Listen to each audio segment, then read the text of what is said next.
नमस्कार. आज आपण पाहणार आहोत की फलकलेखन करताना आपण सहसा पट्टीचा वापर करतो आणि पट्टीचा वापर करत असताना बऱ्याचदा बॅलन्स हा इश्यू येतो. पट्टी सरकते आणि लिखाण करताना उभ्या आडव्या रेषा काढायला अडचण येतात. परंतु हीच पद्धत फलकलेखनासाठी दोरीचा वापर करणं ही अगदी सिंपल साधी पद्धत आहे.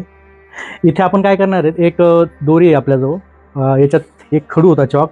त्याला आपण ज्यावेळेस एकमेकांना या दोरीसोबत घासून घेतो किंवा या ठिकाणी आपण पावडर जी असते व्हाईट पावडर याचा वापर आपण करू शकतो. आपल्याला इथे काय करायचं आहे आता नेक्स्ट प्रोसेस, की आपल्या एका करंगळीला, आता मी उजव्या हाताच्या करंगळीला अशा 2 किंवा 3 राऊंड आहेत बघा, आणि जो की हा सरफेस हा भिंतीवर किंवा आपण जो फळा वापरतोय आता ग्रीन बोर्डवरती या पद्धतीने इथे हा करंगळीचा पार्ट पूर्ण स्पर्श होईल आणि इकडे डाव्या बाजूला माझा अंगठा आहे, अंगठ्याकडनं ही रेष स्पर्श होते.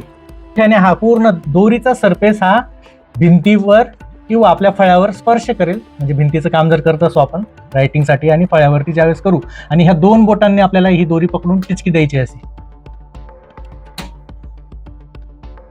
लिखाणासाठी आपल्याला ज्या आवश्यक आहेत त्या रेषा इथे मिळतील.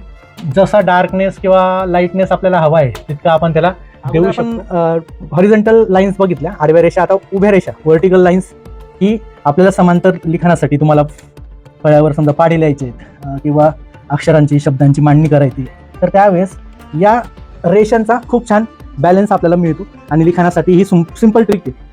याच्यात अडचण काय येते, बऱ्याचदा दोरी धरण्यासाठी एखादी व्यक्ती लागतो आपल्याला, किंवा मुलांना सुद्धा आपण पट्टी धरायला बॅलन्स करायला लावतो. तर अशा वेळेस कुणाची ही मदत न घेता आपण स्वतः ह्या रेषा या पद्धतीने दोरीतने आपण ओढू शकतो. थँक्यू.